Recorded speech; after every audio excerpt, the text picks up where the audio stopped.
welcome back. Your dreams were your ticket out. Welcome back to that same old place that you laughed about. Well, the names have all changed since you hung around, but those dreams have remained and they've turned around. Who'd have thought they'd lead ya? Who'd have thought they'd lead ya? Back here where we need ya. Good afternoon, everybody. It is our episode 2 of Fast Break, season 2. I got it wrong already. Season 2, episode 1. Season 2, episode 1 of the Fast Break. Ray Halbrook, Mr. Livestream Extraordinaire, whatever you want to call it. There he is. I have with us, by the way, welcome back, everybody. And we're live here from, I remembered, Case and Buck's Grub and Pub. Thanks for being with us today. And wonderful setup here, man. I'll tell you what, we could not have asked for a better setup. But got the boys here over across the way from me here. We've got to my left, not to the right, to the left. Hold on. To the left, to the left, to the left, to the left. Mr. Scott, the Freak Lotta. How you doing, Scotty? Hey, I found my good side. Did you really? It's the Case and Buck's wings. How about that? Very nice, very nice. Scotty, tell the folks a little bit about yourself. Well, I've been with Livestream STL since December of 2018. In addition to that, I also do a couple of my own personal podcasts.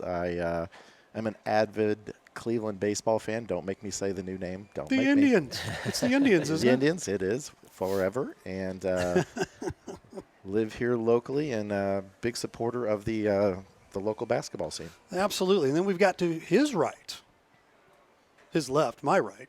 I've got that wrong. Mr. Drake Beekman. We're going to name him the Beak of Speak instead of the Freak of Speak. We've got the Beak of Speak here. I'll take Drake it. Beekman, how you doing, man? Doing pretty good. Very happy to be here. It's funny. Before we give you your little spiel here, we have the most tenured to the left, the least tenured to the right, as far as announcers go, and we all get along. How about that, right? So, Drake, tell us a little bit about yourself. Yeah, just turned 25 years old. Started with Livestream. I was Livestream. 25. Cool brag, bro. Yeah, Cool brag. I was trying to think of something witty. I couldn't. Been here at Livestream since October, middle of October, and like you said, for last time I checked, everyone gets along. So I think we're all good here. Everybody gets along. I was born in Virginia. As grew it up there says, for I a am minute. told that we get along. Yeah. Make sure you say you like everyone. Right here. We are not reading from a script. No, but yeah, I was born in Virginia. My dad was in the Navy, stationed out there at the time. But other than the first couple years of my life, been in St. Louis for the most of it. Ever since the Rams left, I joined the Bills Mafia. So please excuse the hat. Oh my gosh! But other than that, yeah, been in Jefferson County since like the mid 2000s. So pretty familiar with the area and happy to be a part of the crew here. Very Absolutely, exciting. and he's a joy to be with us. So I guess that I'll leaves take that. one person to give their introduction. Well, I kind of gave my introduction. No, I'm just the that dude was that just gets this thing superlative. started. So It was Mr. Livestream. He I'm- said it I'm himself. That was just I'm Mr. superlative. You Livestream. got that's all fluff. You got to give him something else. fluff. Okay. Hi, I'm Ed. I'm an alcoholic, and I thought we were coming to a 12-step program. Hi, So there you I think go. he skipped some steps. I know. No, everybody knows who I am. So anyway, it's fun to be back doing Fast Break. We were. I know we posted when we first, started advertising a little bit on this about the professor of coachonomics, who is not with us today, but he is with us in spirit. We'll have him chime in a little bit later. But before we give that a little bit away, I'm going to throw it back over to Scotty. Scotty's got our disclaimer. What's the overview of this show here, Scotty? I wouldn't say it's a disclaimer. It's kind of like It you is a said. It's disclaimer. kind of an overview. Obviously, the Fast Break program, call this the reboot, if you will, produced by Livestream STL with the same fundamental message that we weave into our broadcast coverage. We spotlight athletics in the region and to showcase local talents. This enables people outside of the Jeffco area and surrounding areas to be seen and heard by friends, family members, potential college programs, and many others. This wide coverage net gives sponsors in the region a chance to have their products and services featured in our broadcast. Sponsorship and advertising opportunities are there for these broadcasts along with the Fast Break special episodes. I like it. Very nice. That was very professional. That was well done. I only messed up once. Well, I didn't notice, so. There you go. I didn't notice it either. I would have probably pulled it Fake out it till there. you make it. So Say you're doing a pretty so good we've job got so far. we've got the ability, and I'll just throw myself up here for just a quick second. We've got the ability to take your questions right now. We're going to put them in right now. So I'm already calling the audible here. If you have upcoming matchup interests, you let us know what upcoming matchup that you want to see. Hopefully we're going to be there already.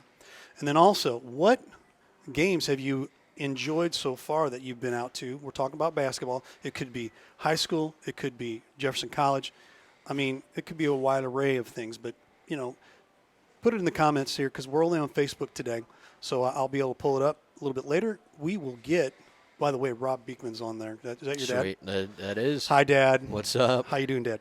But, yeah, get your questions in. We're going to actually pull them up. We'll have a little segment a little later in the show, but we appreciate that as we roll on into it's Jeffco Hoops. We're going to start with some Jeffco Hoops here first.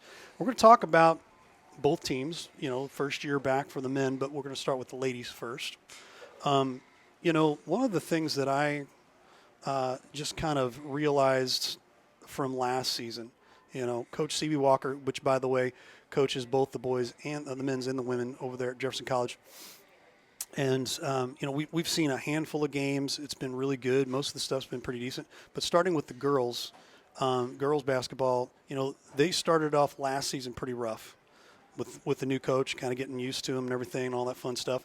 But then about 2/3 of the way of the season, it was like some type of, you know, Light bulb? light bulb went on, switch got flipped, something happened, and all of a sudden they are playing some really high-end basketball and actually made a pretty decent deep run in the Region 16 tournament. So, you know, pretty, you know, after talking with CB a handful of times here, he's been really happy with where things are at. But I'm just going to throw it to either one of you guys over here and see what your thoughts are. Okay, well, I mean, in like emoji land or like text, JK means just kidding. But for Jeffco ladies, JK starts with Jacayla Kirk. Yeah, absolutely. Yeah, definitely. Yeah. For sure. I mean, you look at her stat line just from paper. I mean, 23 points a game, 9 rebounds, 2 and 2.3 assists per game. You'd be silly not to think that the on game paper runs through does her. not do her justice. Right.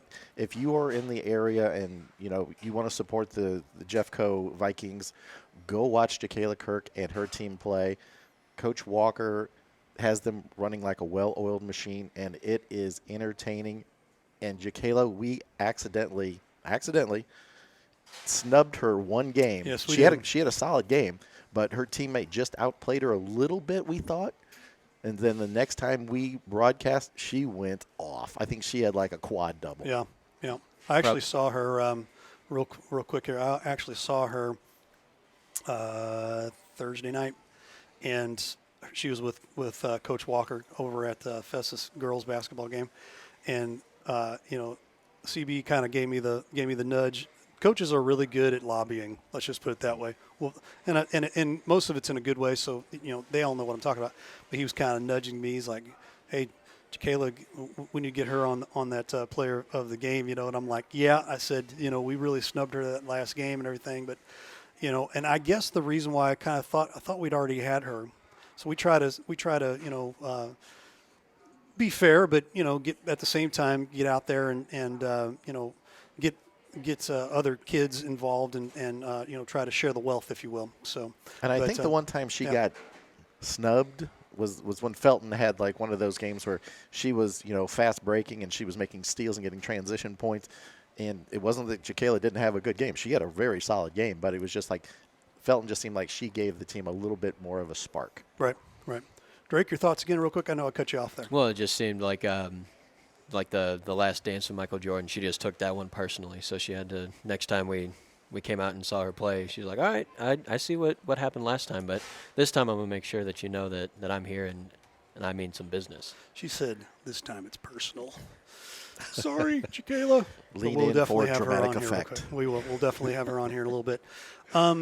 Look, move over to the men. Did we first- mention that the ladies are 9-4? The I don't ladies think are so. 9-4. And they Yeah. play 9-4. today, right? They're playing today. I'm trying to remember who they play. They but I play can't- Baptist Bible College JV. There you go. Okay. And I So think there you it's go. right Online around this is what it same says. time that Yep, we're doing this. I believe so. They just tipped off right when we did. So there you go. Did you see the tip off? I went like that.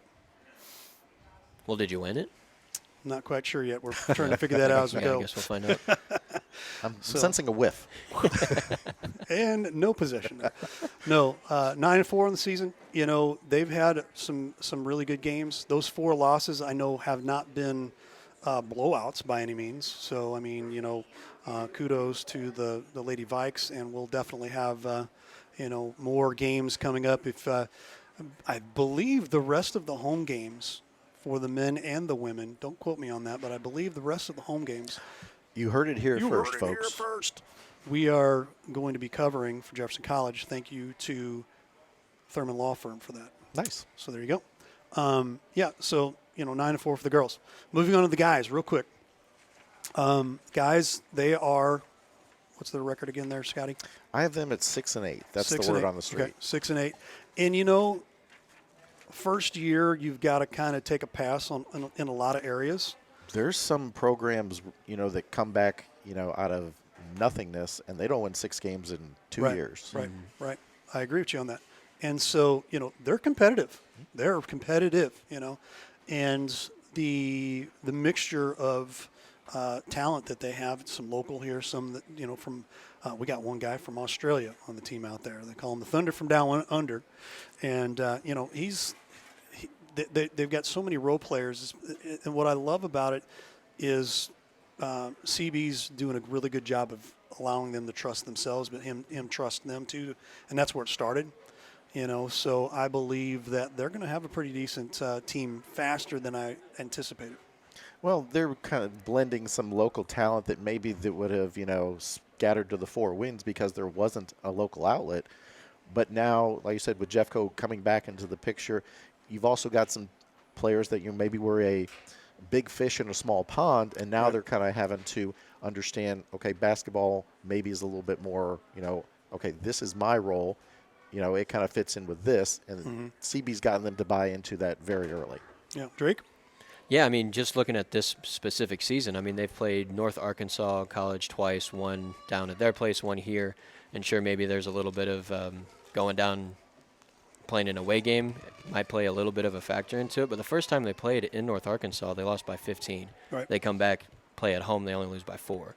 So same exact team, first year, everything's kind of against them, right? And you can see just comparing apples to apples with the same team, barely losing to the same team twice. I mean, that's pretty impressive to me. I do believe there was one game that we called that I believe I was actually on the call.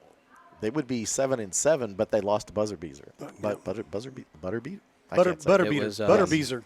Southeastern Buzzer beater. Illinois. That's that's the one. Yeah. Yeah, that was a heartbreaking one too. SIC, that's them. Yeah, it's and you know you're going to have games like that, but golly, I mean, you know, and if I remember right, they were down a little bit to start the game, came back, actually went and tied. I think maybe barely went ahead for a little bit, and then you know kind of lost it at the end. But golly, to continuously improve and kind of you know define yourselves as a first-year school, haven't had a men's team in 30 some odd years, 34 years I believe it is, and you know they're just at a point where it's just like things are coming to them a little quicker, which is great. You know, it's good for them. Yeah, I think Coach Walker, I think he's a great communicator, and he's got a level of patience, which the man coaches both programs, which is unheard of. We're going to talk to them a little bit about that in a minute. Yeah, so, final things on that, because we're going to go ahead and give that.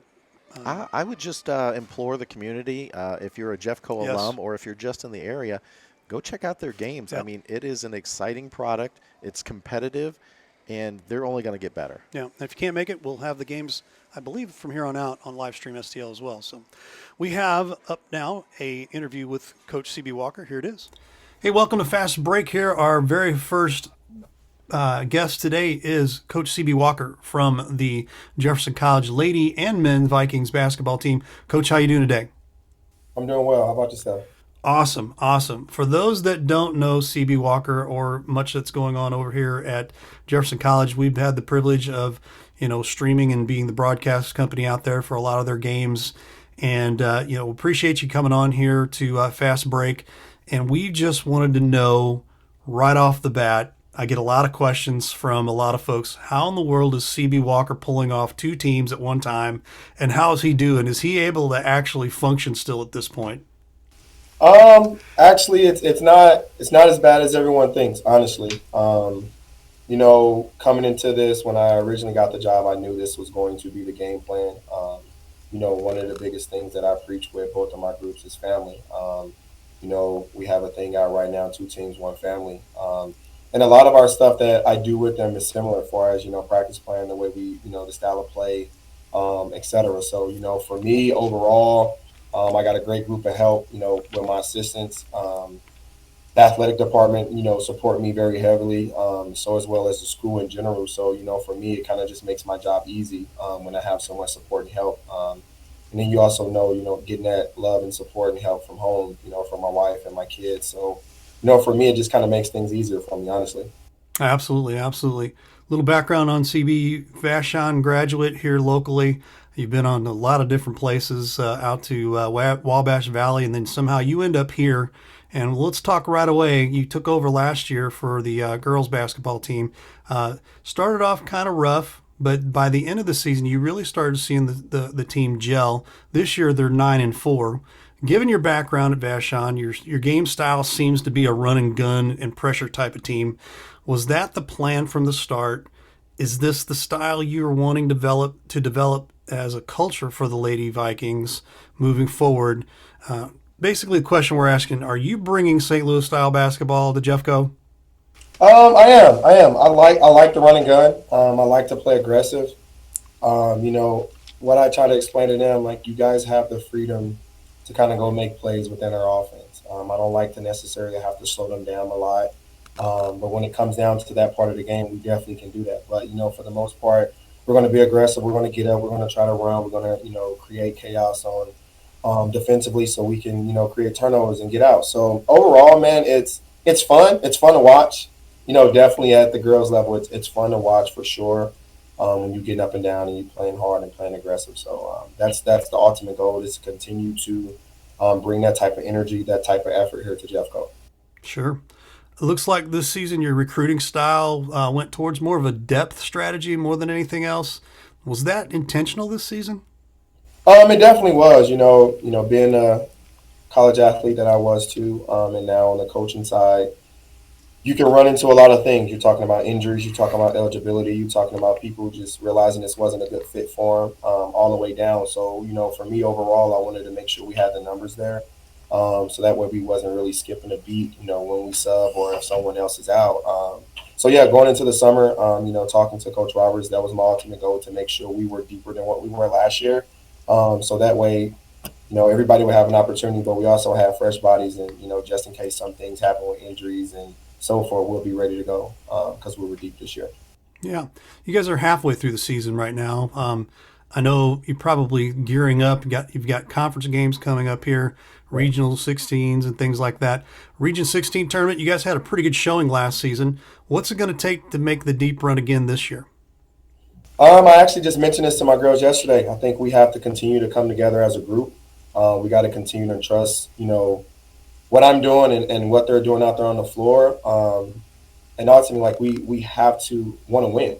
You know what I mean? When you go in this and have the mentality that, hey, you know what, we're going to win. I want to win. Let's win. It changes how you approach everything that you do, for as practice, for as games, your attitude towards it, and everything. So, in this conference, man, North Central is really good. They've been winning in here for as long as I know. Then we also have Metropolitan in there as well. St. Louis Community College didn't have a season this year, so it's just 3 of us right now. but it's not going to be easy. My job is to continue to get these girls to understand, we are the underdogs. We just got over here. Let's just keep proving everybody wrong. There you go. Let's change over to the men's group. Men's 6-8 on the season. Yeah. Season began with a blank slate. You got a brand new team. From our vantage point, the team as a whole this season is performing beyond the expectations. Would you agree with that? I would agree. Our record don't really explain, how we look, how things has been going for me. I think overall we have gotten better every single game. So as a coach, I'm happy. Yeah, man, they're going to continue to keep figuring out. They're going to continue to keep shocking people.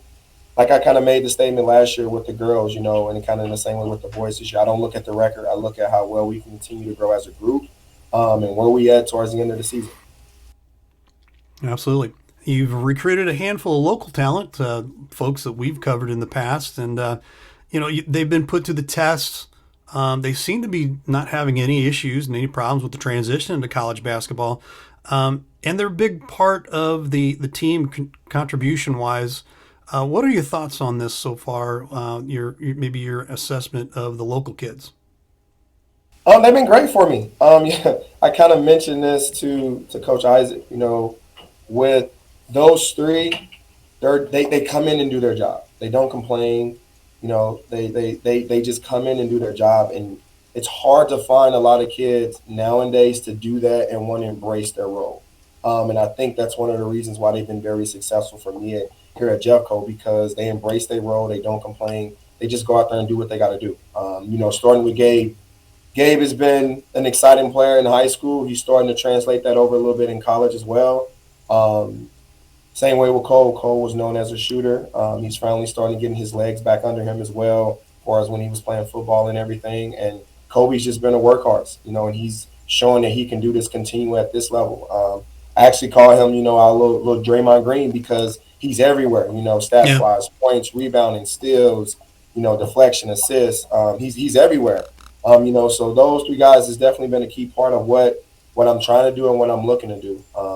And I told him, my job is to try to keep the best local guys here, because that not only will help us show that we're supporting our local people, but we also will get an opportunity to have our local and our community come out to support us. So that's my plan throughout the longest time that I'm here. My job is to try to get the best talent to stay home, and I'm going to do my best to try to do that. Sure. Final question for you. We'll let you go here. Especially in junior college, there's always quick turnover because there's only 2 years there. Is recruiting the most demanding part of your job?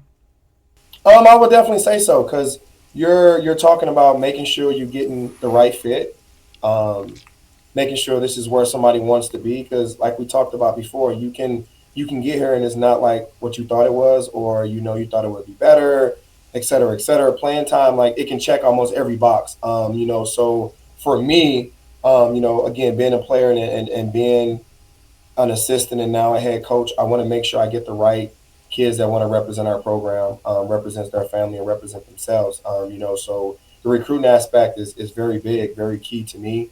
We already started here on both sides, trying to get some things going a little bit early, just so that way we're not panicking here down the long haul. But I think it's going to be exciting basketball here on the men's and women's side here in the next couple of years. I just hope everybody come out and support and basically want to be a part of what I'm looking to do and what the school is looking to do in our big picture. Yeah, and we're doing our best to help support that as well. And if you guys are interested, anybody out there interested in coming out and checking out a game, you can check out their schedule online, jeffco.edu, under the athletics page. And also, just pop into the field house from time to time. I know CB's there pretty much 24/7 when he's not on the road. Yeah. So, but we appreciate you being on the Fast Break with us today, and good luck to you the rest of the way. I appreciate it. We got a doubleheader coming up Saturday. Hope to see people out. It'll be good. There you go. Coach CB Walker from the Jefferson Lady and Men Vikings basketball team.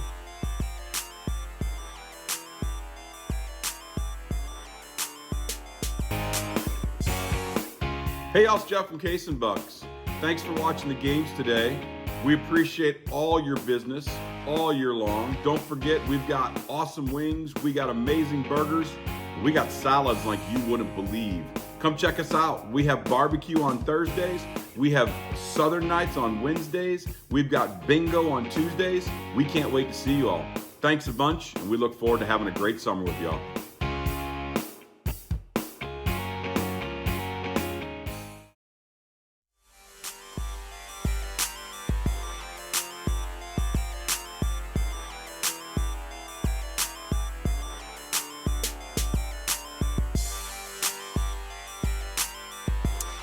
We're here with our second segment here, and before we get into it real quick, we threw this out during the first segment real quick.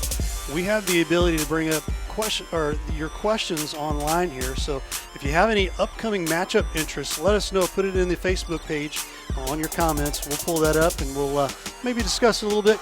Also, what games have you enjoyed so far this season? And that can be high school or college, doesn't matter. Put the answer in the comment section on Facebook. We'll bring it up. We'll discuss about it. So as we roll into our second segment here, we're going to talk some high school hoops, and that's always fun when we do some high school stuff, high school hoops. And oh, by the way, Scotty's here. Hold on, he's throwing it. Don't forget the wings. Oh yeah. Don't Here at forget the Case and wings. At Case and Bucks, live from Case and Bucks here. And, so let's talk a little bit about the high school basketball season. We've done quite a few games. We've done more games the first half of this season than we've done in a year that we've been doing this in existence. True. He says true that. So, we've got a lot to talk about coming into, you would say this is getting close to the halfway point of the basketball season. But as we, kind of take a look at some things, we're going to throw up real quick the standings. We're going to start with the girls' small schools. This is what it kind of looks like. St. Pius at 10th on top, 11-4. Jefferson at 11-5, right there, 1-2. St. Vincent 6-7. Herky 4-7. Grandview 4-8. Crystal City 2-9. It's hilarious that you see the Herculaneum, Grandview, and Crystal City are all of our alma maters down on the bottom, but they all have not played any league games yet. So the league games, the conference games, those are the ones that really kind of matter. So let's maybe kind of slowly go through some of these, and we'll start with you, Scott, and pick off a school and talk a little about them. Well, we've seen Pius play, and who was second there? Jefferson? I think we've seen them play a couple of times. We saw Pius play, I believe, Lutheran South, and I believe that was a final of a tournament that we were at. Might have been not the Steighorst. It was the was that Red and Black tournament. Red and Black, Mm-hmm. Yeah. Yeah, they're in Herky. So we got to see them. Obviously, Pius, year over year, Krodinger, and company over there, always fun to watch. But obviously, after you graduate some Capozos and whatnot, there is a kind of a build up, to regain your identity, if you will. Right. And Jefferson has a lot of potential. They've got some working parts over there, but you can definitely see that they're on the way up. Drake. Well, I haven't really seen too many of the small school girls games. I'll definitely be trying to attend and watch some of those a little more in the second half here, but definitely got to shout out the old Hornets there, even though they're down there at 2-9. They're on a 2-game winning streak, so don't let the Hornets get hot. So you're saying there's a chance? They will sting you.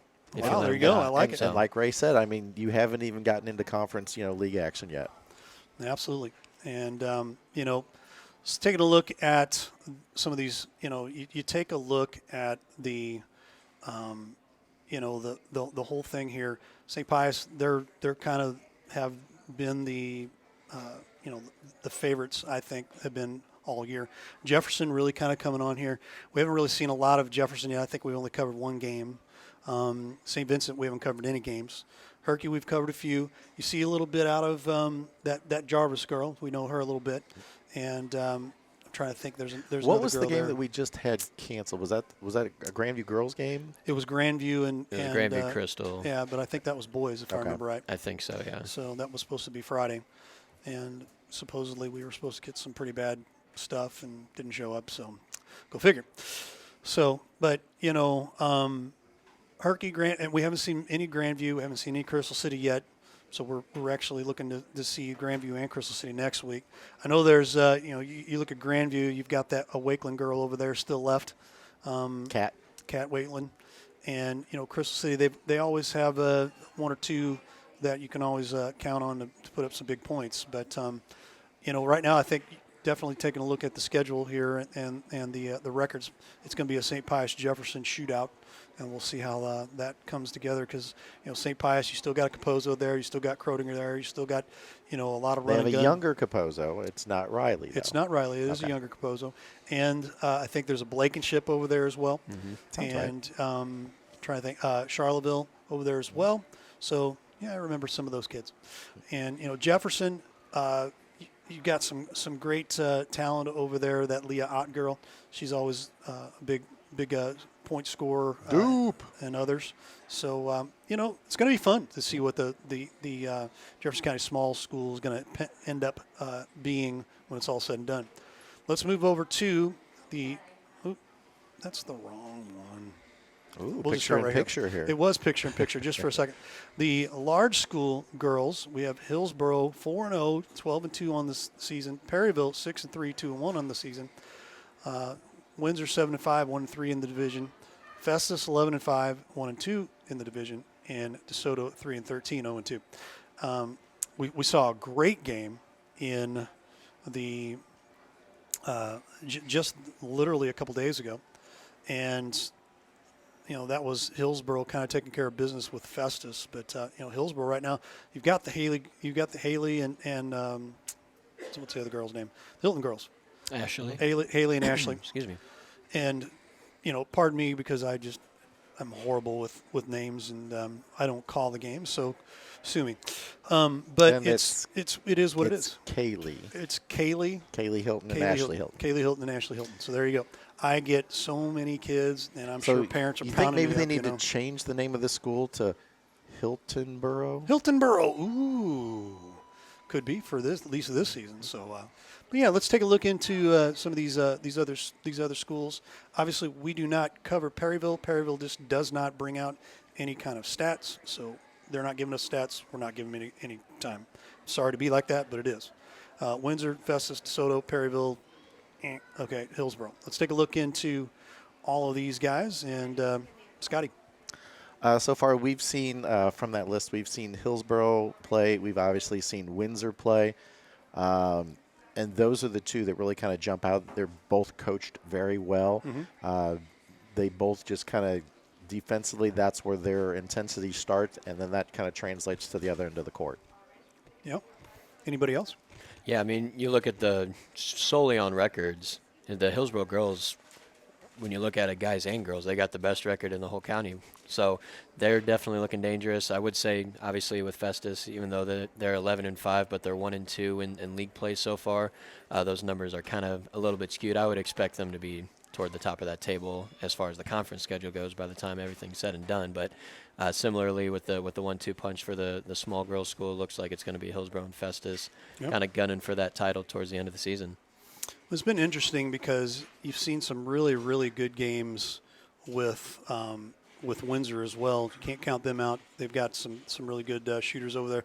Williams is over there. You've got Coach Schmidt does an excellent job. Coach Schmidt does a great job. She does, and that's not knocking any of the other coaches at all. But so folks like that, and you take a look at just their, they're, to me, they're always just like right up there. Somehow, some way, like we saw them play Festus. They didn't have their greatest of games that day, but still had pretty good showing. And so can't count Windsor out from those top three. But I think Hillsboro's probably going to come out of that. Right now, being 4-0, that tells me that they've probably played everybody once at least. And what's kind of interesting about Hillsboro and Coach Hubbard, they lost their first game of the season to Lutheran South. Right. So they started off a losing record, 0-1. And they're only 11-1 since then, or excuse me, 12-1 since then. So that's pretty impressive, and that loss was by 4 points to Perryville. So definitely the Hilton connection and Matlock over there definitely know what they're doing. There you go.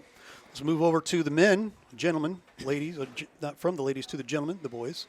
The Jefferson County Small School standings look like this. Jefferson at 9-5. Again, there's not been a whole lot of league play yet, but St. Vincent at 8-5. St. Pius the 10th, 6-8. Herculaneum 3-8. Crystal City 3-11. Grandview 2-12. And not surprised at what I thought was going to come out. This is probably going to be a big three-way, shootout with Jefferson, St. Vincent, St. Pius. Scott, anything that's jumped out at you that you thought might be different? I haven't seen a ton of the small school boys play. I also wanted to mention on the small school girls, there was a couple of programs in there that have switched coaches in the last couple of years, obviously Herculaneum and Grandview. But just judging from this list, this is always a dogfight. I mean, it's rivalry. These teams play each other so tight. Probably the X factor in here is St. Vincent. Yeah, because you just don't know what you're going to get with them.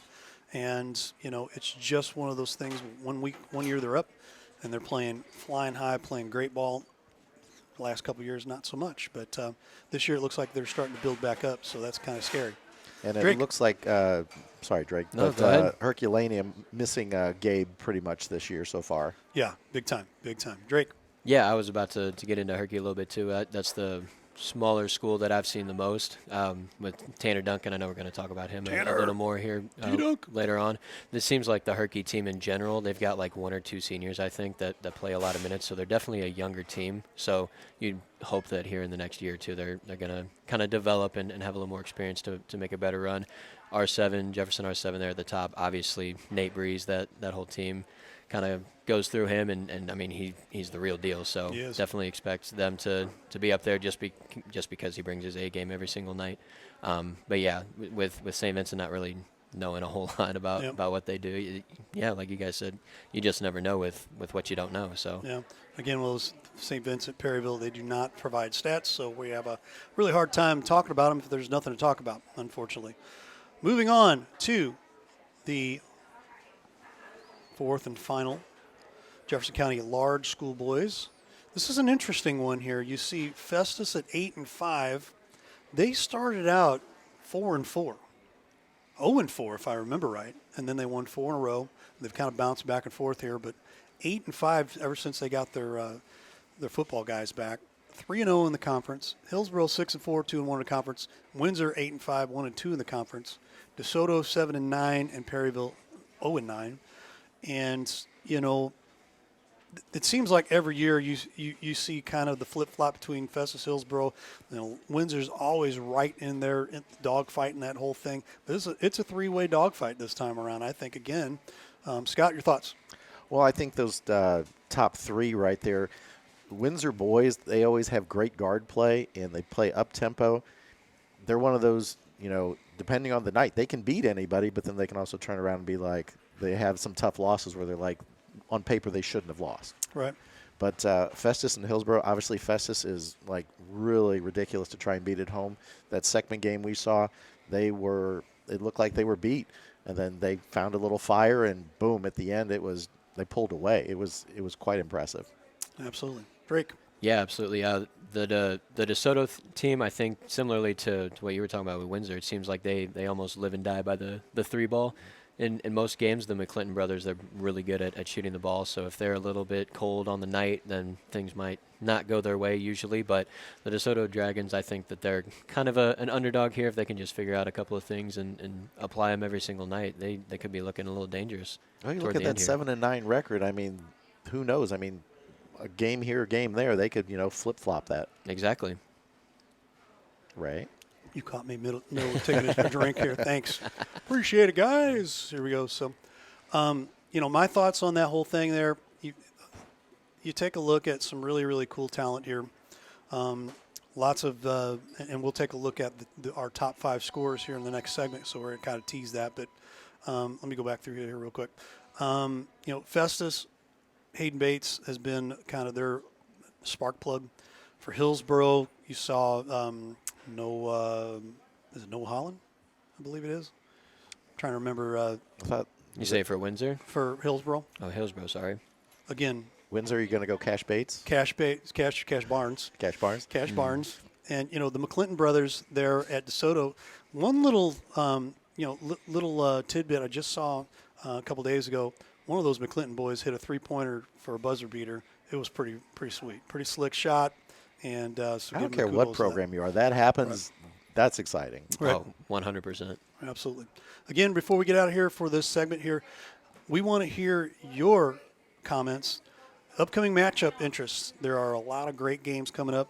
Tell us the game that you think is going to be a really interesting game. Put that in the comments. And also, what games have you seen so far that you've enjoyed as well? So we'd love to hear your take on that. So put that in the comments. We'll put your question up here, and or your comment up here, and see what we think about it as well. So as we wrap up here, this is our second segment here. Again, thanks for being with us. We're live from Case and Buck's Grub and Pub as we wrap up here with our second segment here. This is Fast Break on live stream STL. We'll be right back.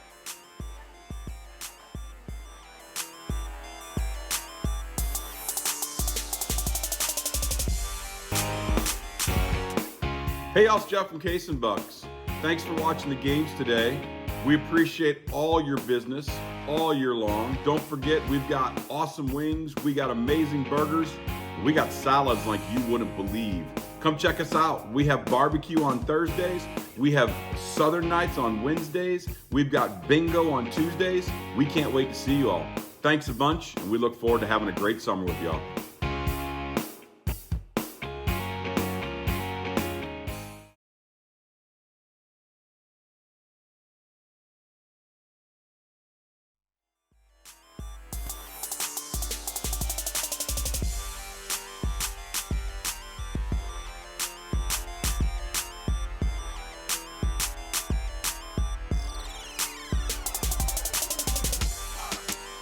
It is now time for our Professor of Coachonomics.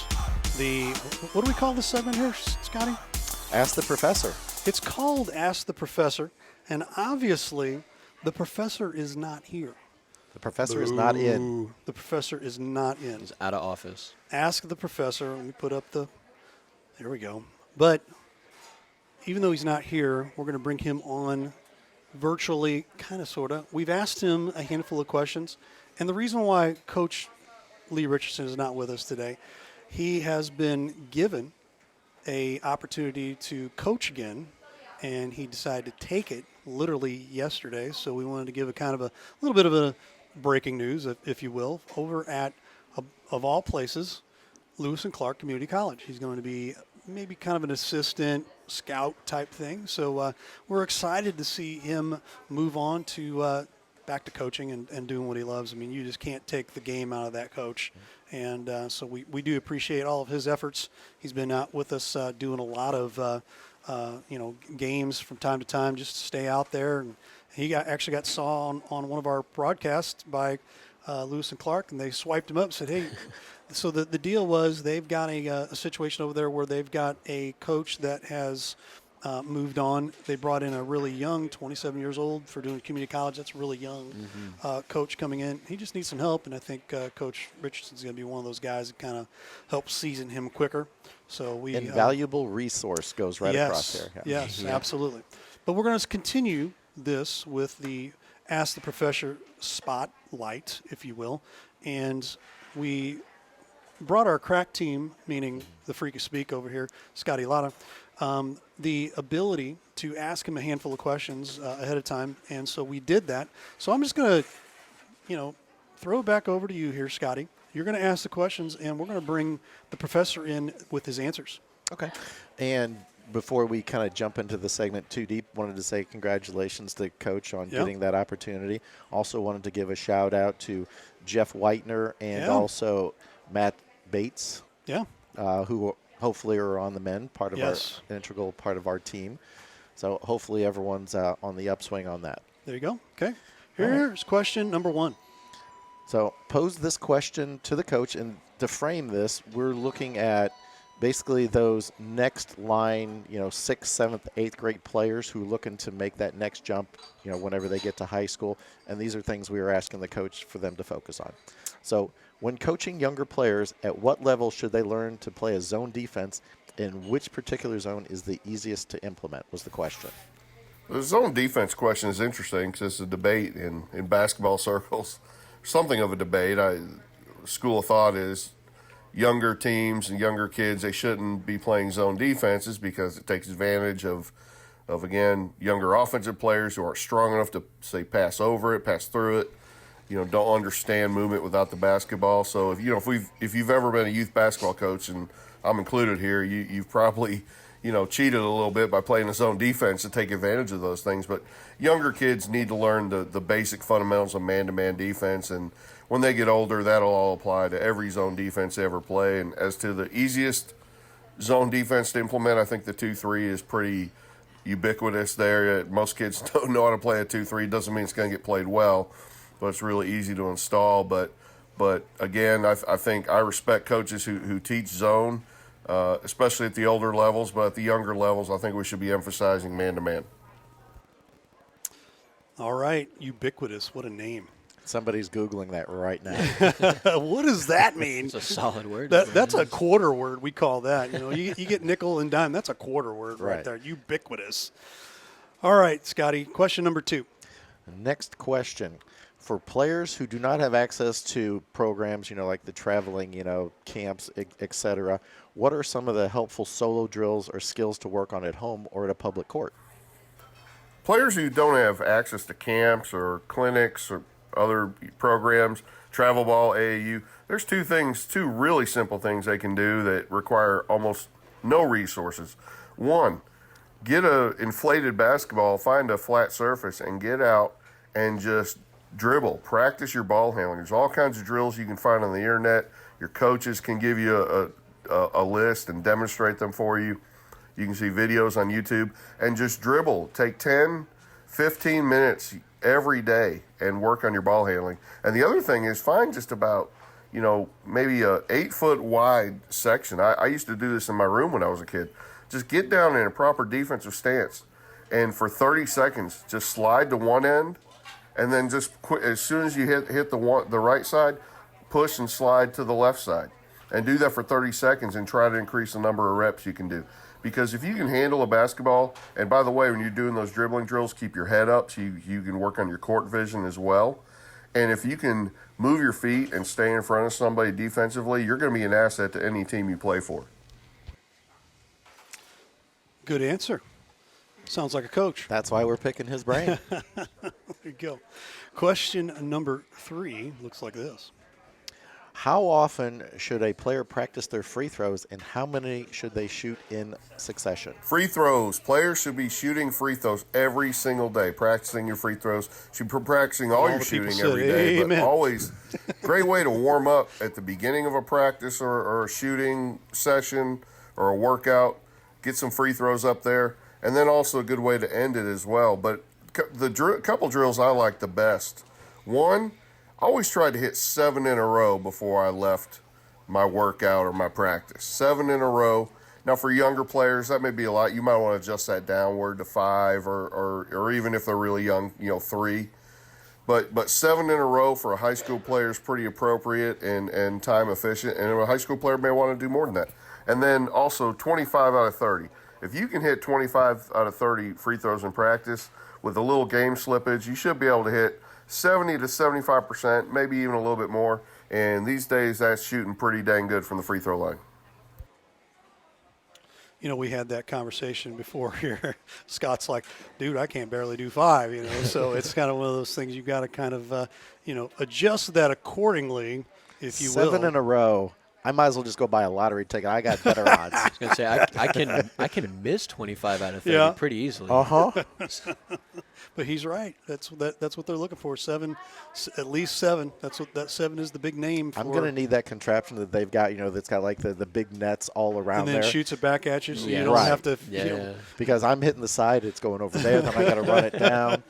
And that's 7 in a row. That's going to be tough. That's great. That's great.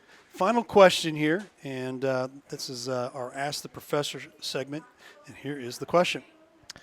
Are there any basic rule of thumb concepts for each type of pass?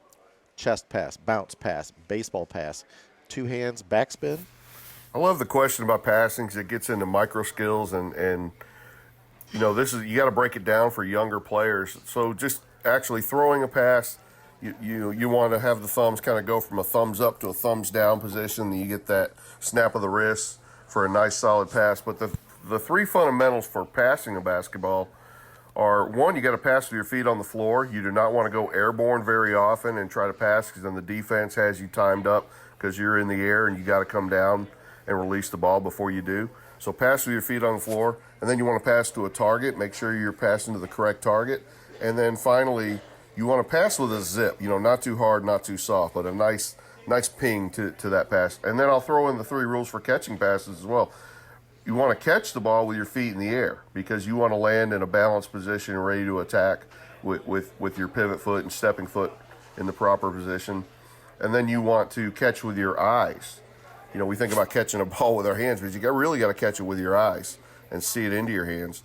And then you want to meet the pass. That's the third fundamental of catching passes. Well, there you go. How about that? Ask the Professor segment here. How about that?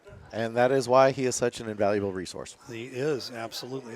We forgot one little segment here, and I'm going to add that into our last segment before we get out of here. Ooh. Our The suspense. It's a bonus segment. It's a bonus segment, but we're going to take a quick break here real quick, get our last segment in here real quick, and that is our top 5 and our player of the week and our mystery segment, so we'll be right back.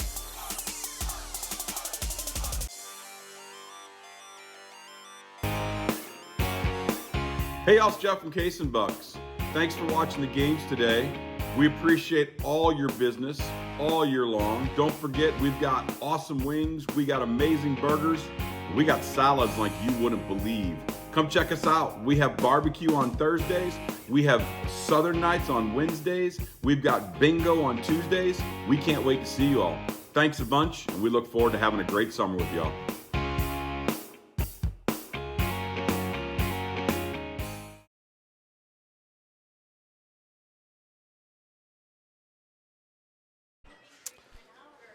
And we are back here for our final segment. Scott, you're a little taller than everybody. Nope. Let's go. Okay.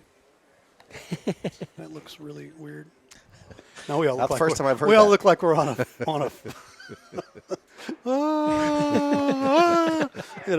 that's great. Can we do that? To the left. I don't. We're My, on my left are yours. It's all the mind. same. Never mind. Our fourth and final segment here is our top 5 segment, as we throw this up here real quick. Our top 5 scores in the county. We're going to start with girls, boys, small school, large school. We'll do that accordingly. So this is what we have right now, and all this is according to STL High School Sports. So here we go. Ropping in here, we have the top JCAA top 5 school girls. Brooke Blankenship averaging 14.1 points from the St. Pius X Lancers. Jillian Jarvis 13.9 points from Herculaneum. PJ Krodinger 12.5 points from Jefferson. Where are these last two from? What? Where are the last 2 scores from? Jillian Jarvis is from Herculaneum. Okay. PJ Krodinger, was from the St. Pius X Lancers. Okay. And where are the last 2 on the list from? The last 2 of the list are from, the last 2. Yes. Oh, okay. The last 2 are from your Alma mater. Grandview Eagles. Lexi Walker, 11.8 points on the season. And that Wakeland girl, Kathleen Wakeland, we've seen her quite a bit, 11.5 points. Very interesting list here. I would have really thought PJ Krodinger, especially at the beginning of the season, might have been up there in the top 2, not in the top 3. Yeah, but we've seen teams kind of, lock her clamp down. on her and make other people beat her. Yep, lock her down. Beat them, I should say. There you go. Drake, thoughts? Yeah, I mean, Miss Blankenship here, if you look at the numbers here, she's only averaging, one and a half more points per game. But the other, she's got 9.5 rebounds per game, just over an assist per game, too. She's everywhere on the court. And if Krodinger's kind of getting pressed every single game, they're leaving her wide open, and she's making it count. And if Jarvis has a good week, she could go to the top of the list next week. She could, very easily. The top 5 large schools from the JCAA. Ashley Hilton, 17.1 points. Kaylee Hilton, 13.0 points. Both of those from Hillsboro.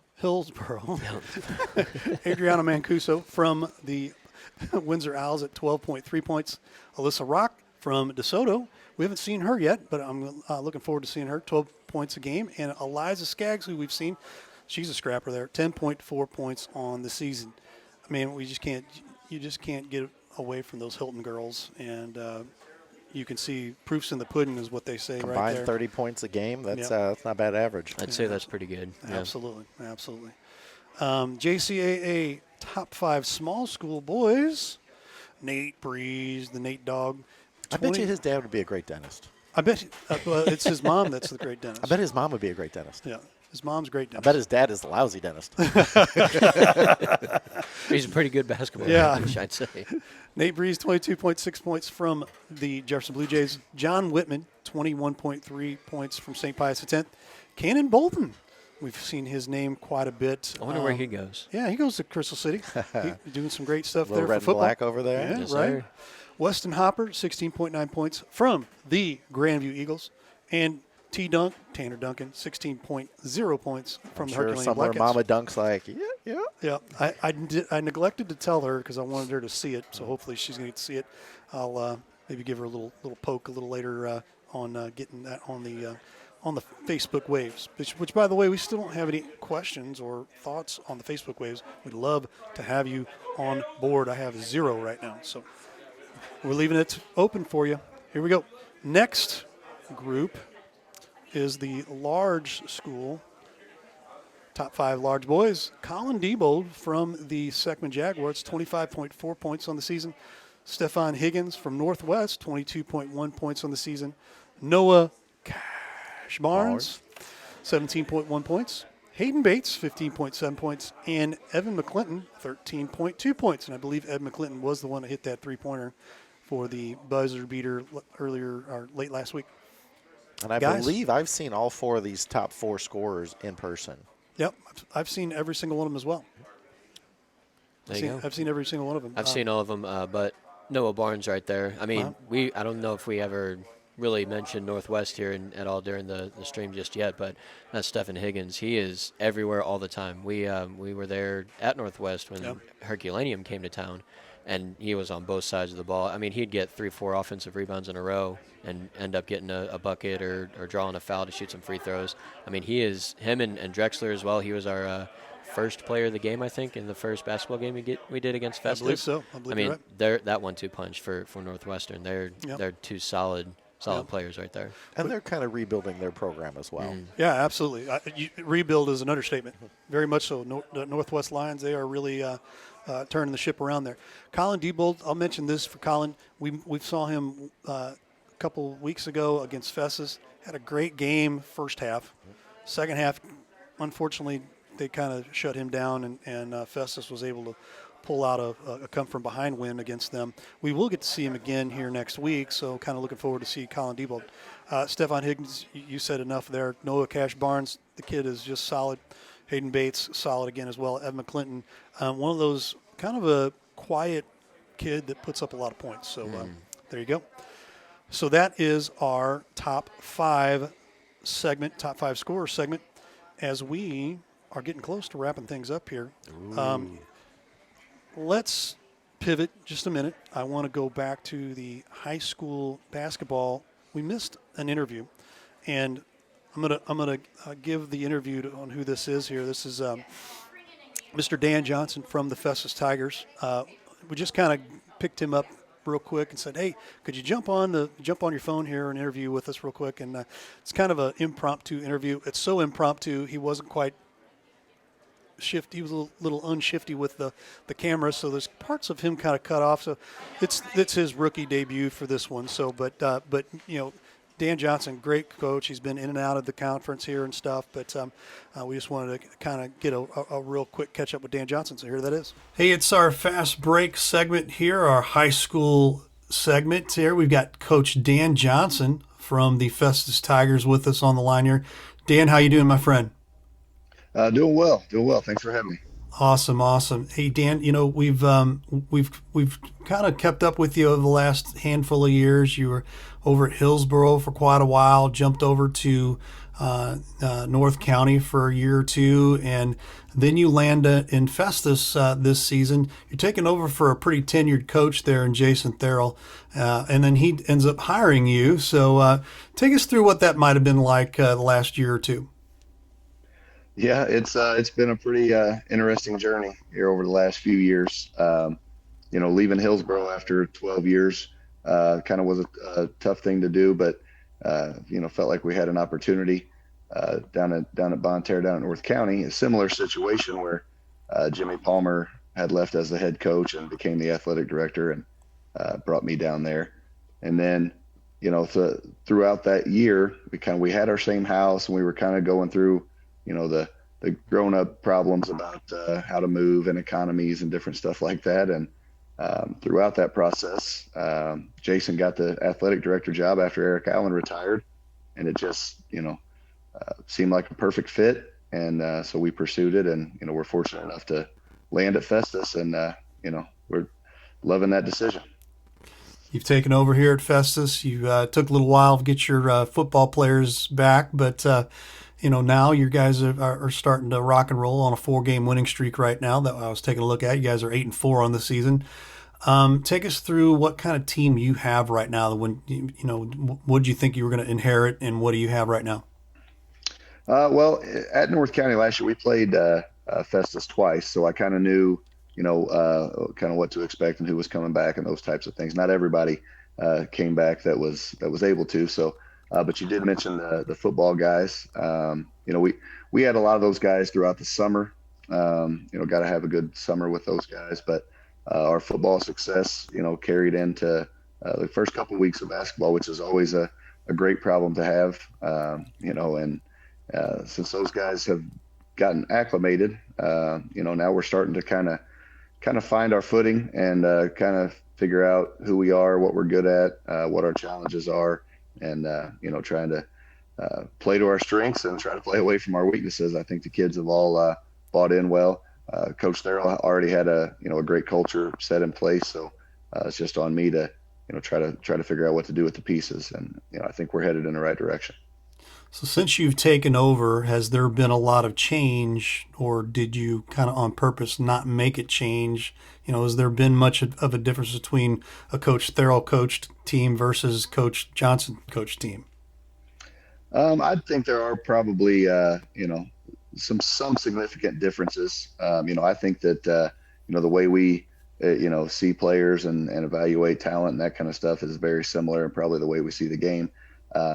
I kind of prefer, or have kind of, molded or morphed into my own kind of system. We play a little bit more zone than I think they've played in the past. Some stuff I've had success with elsewhere and it's picked up along the way. And, we have a different team than Coach Therrell had in the last couple of years. There were some pretty high profile players that have graduated over the last year or two. So, I feel like a style that I like to teach kind of fits this current group that we have, and so we've gone with that, and but he's a great resource. They're just right down the hallway to get to and talk to and bounce some ideas off of for sure. Absolutely, absolutely. What is something that you guys have maybe conveyed to your teammates or the players there? As far as what you want to see happen this season, what are maybe some goals that you guys have? Well, I think, you got to have the short-term goals. To me, are the most important, like the daily goals. At the end of the game, the score takes care of itself if you do this, and this all game long, and then you can live with the results. Kind of the same thing holds true for, season goals as far as your winning expectations and, different championships or whatnot. It's good to have those, and like everybody wants to win, win a conference, win this tournament, win a district, go on, do this and that. But just focus on the day and get better every day is just kind of our goal. Gotcha. Final question for you here real quick. I'll let you go. Final question here is, what is something that Coach Dan Johnson likes to do away from basketball? Love to play some golf when I have time. I have two kids. I've got a younger one that's 11 that plays basketball, also plays a lot of baseball, and then my older son, obviously, who obviously plays for me. When the high school season's over, he's a golfer as well, plays a lot of AAU basketball. So they keep me busy just getting to those things. But when I have free time to myself, golf is definitely my go-to. I try to play as much as possible, as often as I can. And, still not very good at it, but certainly enjoy it. There you go. There you go. Well, Coach, we appreciate the time catching up with you, and good luck to you the rest of the way here, Coach. All right. Thank you for your coverage. Appreciate it. Hey, Dan Johnson from the Festus Tigers. Always a fun time to be with Dan Johnson, and we actually do have somebody that has chimed in, some dude named Ray Halbrook. Says, long-time listener here, first-time caller here, doesn't know how to spell here. My question is, how old is Scott Latta? Scotty, how old are you, my friend? Almost as old as Ray. Almost as old as me. There you go. Good answer. Anyway, we want your questions. The plan here is we only have one more segment, a little bit of segment left, and it is our Player of the Week. We're planning on doing this Player of the Week every week, even when we don't have a show. The plan is the show to be every 2 weeks. We're working with the powers that be, and she just walked in over here at Case and Bucks, which, by the way, Jeff Fitter, love you guys, appreciate you guys, and being with us and everything, and partnering with us and stuff. So, but the plan is to have the show every 2 weeks. Every week, we're going to try to either grab one of our interviews from a game, or try to get somebody online real quick and do kind of like what we do with Dan. So stay tuned each week as we have our Fast Break Player of the Week. So this is our Fast Break Player of the Week this week, and it is none other than Hayden Bates from the Festus Tigers, which, by the way, before we get out of here, Hayden Bates, one heck of a night last week. I'm trying to remember who they played against. It was against Seckman. And, man, down by at least 10, I believe. Come back, tie it, and win by 10. And just went off the second half. So this is the Player of the Week interview from the end of the game there. Congratulations, Hayden Bates. We got Hayden on here. Hayden Bates, my friend, how you doing? Great game, I'm doing sir. pretty good. Yeah, pull that down a little bit closer to your mouth there real quick. Take it away there, Scotty. So unofficially we have you with 23 points. Let's talk about the tale of two halves. So it seemed like in the first half they kind of had you guys stymied a little bit. What did Coach say at halftime? He was just keep playing your game. I mean, I had 2 fouls right off the bat, and we had Jeremy step up, and Drew Johnson and Carter Ross step up, but Jeremy, he stuck it with the Bolt all night, and I think that's what led to our dub tonight. It seems like you guys, just as the game wore on, you just guys got more and more fired up. We saw, I mean, it's not all about stats, but there's like some little plays. We saw like Clifton tip a ball, saw Mays play some good defense. What about that gets you fired up? Once I see my teammates start doing well, I get fired up. And once I see Coach Johnson start getting fired up, I think everybody else gets fired up too. All right, once you started attacking the basket, you seemed to find your rhythm. Yeah, I started curling, and that's what I'm kind of known for. I can shoot the outside three, but once I get to the rim, it's hard to stop me. And I could dump it off to Aiden Clifton all night. Yeah. Okay. Hayden, real quick, I gotta ask you, how many points you have tonight? I'm not sure.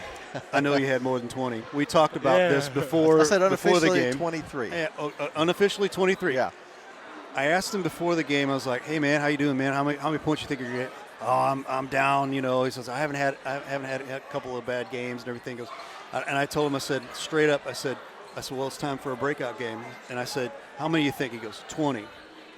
He exceeded it. How about that? 23 points. So no joke. We talked about that right before the game, right before he got his bling too there for baseball, for getting the state championship. But man, give him that. Congratulations. This is more important than the ring, I think. You got to get that from Gordon Stoplight. But before we get out of here, real quick, give us a shout out, players, parents, coaches, go.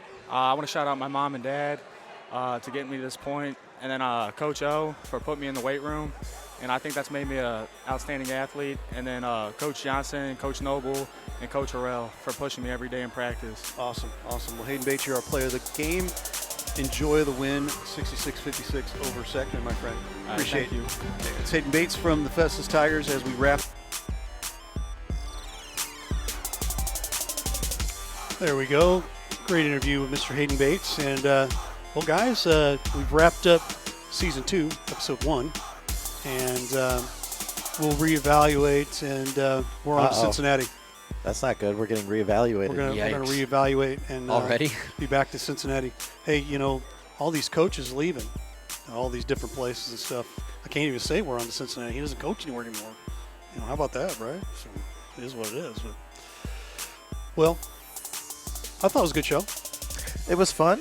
The Beacon Freak connection here did good. We'll take The that. Beacon Freak. I like it. Dude. I like it. Oh, my gosh. I see a new show coming. It's the Beacon Freak Show. I love it. So, obviously we're going to try and do this a little more regular. We got, about a month before the postseason starts? A little bit more, yeah. Give or take? Month and a half. Okay. Yeah, So, usually obviously we're going to try right. and, get out there and cover some more. Obviously we'll be there at Jeffco with the Vikings. We're going to be locally with the different high schools. But Yep. chime in, let us know what games you'd like to see. Obviously, if you have an opportunity to sponsor with us, hit up Ray, because obviously it does nothing but spotlight more local athletes. The more sponsors, the more chances we get to get these athletes some great highlights and things like that. And you never know, you could be a coach and get picked up by a junior college. Who knows, right? We do want to thank Lee Richardson for being with us, even in spirit. That was really, really cool. Before we get out here real quick, you just reminded me, we got to go through the schedule this week. Girls basketball Tuesday. We actually have 2 ABA games Monday, but we'll talk about the high school stuff here. Tuesday, Lady Jays taking on the Windsor Owls. That'll be at 5:30. That's a doubleheader. We'll have the boys action with Seckman Jaguars at 7 o'clock as well. So Seckman Jaguars and the Windsor Owls boys action. Wednesday, we have junior college basketball. The St. Louis Community College Archers taking on the Jefferson Vikings. That is a 6:45 pregame. Wednesday, doubleheader again. We're going to kick in these doubleheaders here. We're going to send Team Drake out on assignment to some games here. My team will be over at the Festus Hillsboro game. That'll be girls action over at Hillsboro, 7 o'clock on Thursday, and girls action over at Crystal City.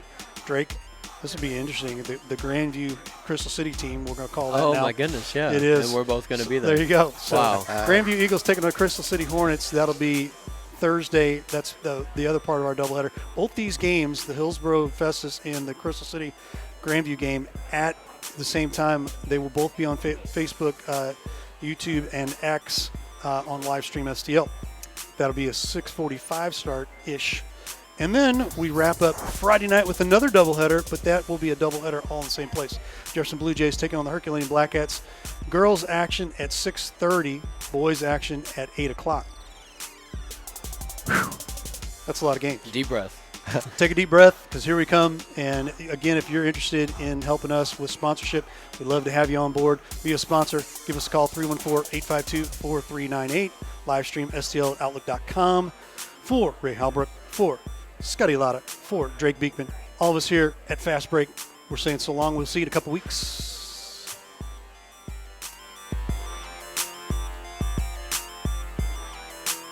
Thanks for watching today's broadcast. Any unauthorized use of this broadcast without the express written consent of Livestream STL is strictly prohibited.